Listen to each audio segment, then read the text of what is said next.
संस्कार क्या है? एक राजा के पास सुंदर घोड़ी थी। कई बार युद्ध में इस घोड़ी ने राजा के प्राण बचाए और घोड़ी राजा के लिए पूरी वफादार थी। आई कुछ दिनों के बाद इस घोड़ी ने एक बच्चे को जन्म दिया। बच्चा काना पैदा हुआ, पर शरीर हष्ट-पुष्ट व सुडौल था।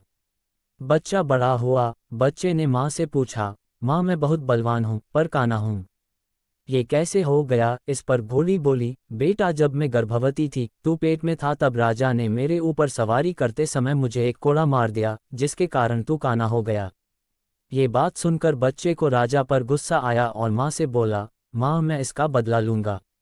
माँ ने कहा, राजा ने हमारा पालन पोषण किया है, तू जो स्वस्थ है, सुंदर है, उसी के पोषण से तो है। यदि राजा को एक बार गुस्सा आ गया तो इसका अर्थ यह नहीं है कि हम उसे क्षति पहुंचाए। पर उस बच्चे के समझ में कुछ नहीं आया।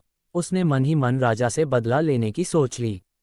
एक दिन यह मौका घोड़े को मिल गया। राजा उसे युद्ध पर ले गया। युद्ध लड़ते लड़ते राजा एक जगह घायल हो गया। घोड़ा उसे तुरंत उठाकर वापस महल ले आया।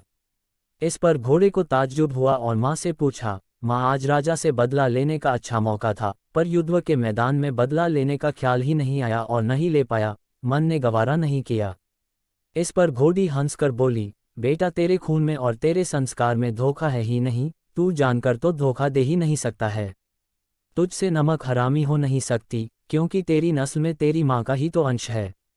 ये सत्य है कि जैसे हमारे संस्कार होते हैं वैसा ही हमारे मन का व्यवहार होता है। हमारे पारिवारिक संस्कार अवचेतन मस्तिष्क में गहरे बैठ जाते हैं। माता पिता जिस संस्कार के होते हैं उनके बच्चे भी उसी संस्कारों को लेकर पैदा होते हैं।